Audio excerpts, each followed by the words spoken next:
Sekarang kita masuk ke gimana sih caranya kita itu mengeluarkan gimana caranya kita itu untuk mengucapkan setiap hurufnya dengan baik gitu ya. Yang pertama huruf alif. Ini kita bacanya tuh fathah semua aja dulu ya. Alif itu mulut membuka, contohnya A gitu ya. Tapi terkadang kalau misalnya dari Mbak sendiri ya, Mbak itu kan orang ngapak, jadi kadang kalau di orang-orang Jogja itu Mbak itu bilang A, itu kayaknya tuh kayak ada K-nya gitu, padahal sebenarnya tuh nggak ada gitu. Jadi dimaklumi ya misalnya nanti ada perbedaan sedikit sama kalian. Kalau yang huruf alif itu A gitu. Terus kalau yang huruf ba itu dua bibir dipertemukan dan dirapatkan. Kan ini rapat. Ba gitu ya.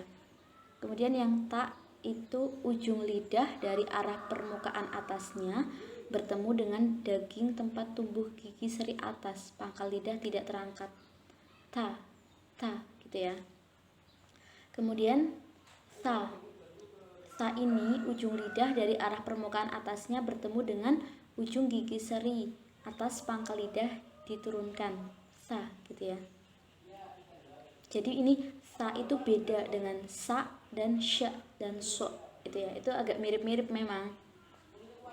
Kemudian ke huruf jim ya atau ja.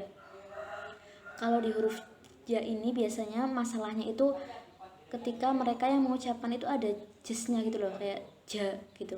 Padahal yang benar itu ja, nggak ada jesnya gitu. Itu kan tengah lidah bertemu dengan langit-langit atasnya. Kalian bisa praktekin ya tengah lidah. Mbak nggak bisa nunjukin tengah lidah soalnya. Tengah lidah itu ja. Jadi tengah lidahnya itu bertemu dengan langit atasnya, berarti tengah lidah itu agak naik. Ja gitu. Nggak ja gitu. Nggak, kalau ja itu kan berarti nggak ketemu tuh tengah lidahnya. Kemudian ke huruf H. H ini bersih. Beda sama kho. Kho ini kotor kan. Kalau H itu bersih. Jadi daerah katup tenggorokan atau epiglotis itu bertemu dengan dinding tenggorokan. H gitu. Kemudian kho ini makhrajnya agak ke dalam sini ya. Atas lidah bertemu dengan langit-langit berdaging ya di belakang sini kho gitu. Nah, kalau dari Mbak biasanya kan ada biasanya tuh orang-orang awal itu biasanya ada masalah juga di makhraj kho ini. Tapi biasanya untuk melatihnya itu kalau Mbak dulu diajarin sama Pak Yainya Mbak itu tiap pagi itu disuruh gitu loh, biar kita tuh terbiasa untuk sininya tuh kotor untuk mengucapkan kho gitu. Sama Mbak itu sering latihan khohi gitu. Jadi tuh dilatih terus biar terus kotor, karena kho ini emang biasanya masalahnya itu jadi ada orang-orang yang memang mengucapkannya itu semi-semi kayak h gitu, padahal ini beda gitu. Kemudian huruf da ini ujung lidah dari arah permukaan atasnya bertemu dengan daging tempat tumbuh gigi seri atas. Pangkal lidah tidak terangkat. Jadi yang terangkat itu ujung lidah dari atas, dari arah permukaan. Da. Ini juga kadang ada ya orang-orang yang memang bahasanya apa ya? Bahasanya mungkin enggak cetak atau apa kalau bahasa Jogjanya. Kalau di bahasa ngapaknya tuh enggak cetak atau pelo. Jadi ada yang bilang kan biasanya tuh da, ada yang bilang da. Kayak beda gitu loh. Tapi sebenarnya kan da gitu. Nah, yang selanjutnya ini temannya the. Nanti the ini biasanya akan sedikit bermasalah dengan zo dan do. Memang itu tuh makhrajnya itu deket-deketan gitu loh, tapi sebenarnya itu beda. Kalau the itu sendiri, ujung lidah dari arah permukaan atasnya bertemu dengan ujung gigi seri atas, pangkal lidah diturunkan. The kan agak turun, the turun ke bawah kan.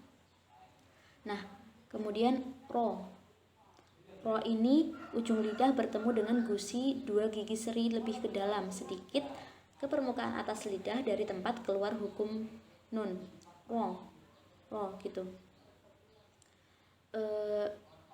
Kemudian za ini akhir ujung lidah diletakkan pada dinding bagian dalam gigi seri bawah sehingga suara keluar melalui celah antara gigi seri atas dan bawah.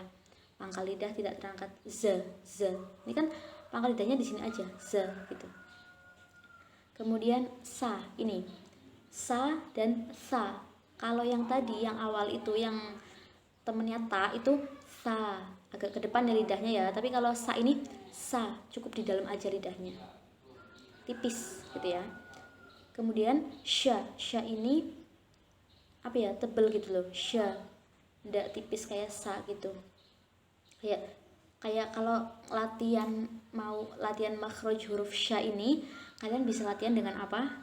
Dengan siap pagi mungkin kalian tuh itu loh, apa namanya? Apa ya? Ngusir ayam, sya gitu. Terus kemudian so ini akhir ujung lidah diletakkan pada dinding bagian dalam gigi seri bawah sehingga suara keluar melalui celah antara gigi atas dan bawah. Pangkal lidah terangkat dan tanpa membulatkan bibir, so gitu ya. Kemudian do, satu sisi lidah atau keduanya bertemu dengan dinding bagian dalam gigi geraham atas, do. Itu kenapa miring? Karena satu sisi lidah kan bisa sini gitu ya. Nah, bertemu dengan dinding bagian dalam gigi geraham, makanya jadi itu agak miring gitu loh. Salah, do, mohon maaf ya tadi salah gitu. Biasanya mbak dulu latihannya tuh do gitu, biar apa namanya, biar lemes gitu. Emang itu tuh kalau itu emang bikin muka kita tuh kelihatan kayak gimana gitu loh. Tapi emang makhraj yang bener itu seperti itu gitu. Nah, yang selanjutnya ini ada huruf to. To ini ujung lidah dari arah permukaan atasnya bertemu dengan gusi gigi seri atas. Pangkal lidah terangkat, to. Kan lidahnya tuh kan terangkat kan, to gitu. Kemudian zo ini ujung lidahnya dari arah permukaan atas bertemu dengan ujung gigi seri atas. Pangkal lidah terangkat. Sama ya, tapi bunyinya beda. Kalau tadi kan to, ini zo gitu. Nah, selanjutnya ini yang butuh juga biasanya kalau buat khususnya orang-orang ngapak itu biasanya susah banget buat bilang ain. Biasanya orang ngapak itu bilangnya apa? Nga gitu. Padahal yang bener ain. Jadi sininya tuh licin gitu loh. Ini makhraj tepatnya itu di daerah katup tenggorokan atau epiglotis bertemu dengan dinding tenggorokan, ain gitu ya. Kemudian ho ini makhrajnya itu hampir sama dengan kho, tapi kalau kho itu lebih ke dalam lagi. Kalau ho itu masih agak sedikit keluar dari kho. Pengucapannya ho hui hu gitu ya. Kemudian fa ini biasa, fa gitu kayak orang senyum. Bibir bawah bagian dalam bertemu dengan ujung gigi seri atas, itu tepatnya ya. Nah, terus selanjutnya ada kof atau ini kita sebutnya ko. Pangkal lidah bertemu dengan langit-langit berdaging atau langit-langit lembut, ko gitu. Nah, ini selanjutnya ada kaf. Kalau ko tadi itu kan kayak tebal gitu ya, kof gitu. Kalau kaf itu lebih tipis. Dan ada juga salah satu metode tahsin itu mbak juga belum belajar, tapi kalau mbak sendiri dari dulu diajarnya itu kaf itu tipis, ka gitu. Tapi ada juga yang pengucapannya itu biasa aja, tapi ada juga yang pengucapannya itu ka gitu. Tapi kalau mbak diajarinnya dari dulu itu ka agak gimana ya, agak tipis gitu loh, kakiku gitu. Nah, yang selanjutnya ini adalah la ini biasa ya, la gitu. Ujung sisi lidah hingga akhir ke ujungnya bertemu dengan gusi gigi atas, 2 gigi geraham kecil pertama dan 2 gigi taring, 2 gigi seri kedua, 2 gigi seri atas. Rumit ya, banyak dua banyak gigi. Jadi intinya ya kayak kita ngomong la aja biasa, la gitu. Kemudian huruf mim atau ma di sini 2 bibir dipertemukan, mim, ma gitu.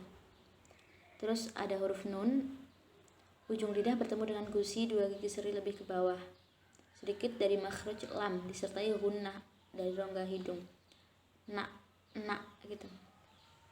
Terus selanjutnya untuk wa ini dua bibir dibulatkan dengan tetap ada rongga padanya sebagai jalan keluar. Wa gitu. Kayak biasanya sih sebenarnya. Ini mungkin nggak terlalu susah juga. Yang selanjutnya ini ha. Mbak sedikit cerita ya, dulu Mbak itu ada beberapa juga yang belum bisa, seperti kayak kho, ain ini Mbak jujur baru ketemu makhraj ain yang bener-bener ain gini loh gitu loh, baru pas awal maba karena Mbak itu di Jogja, jujur.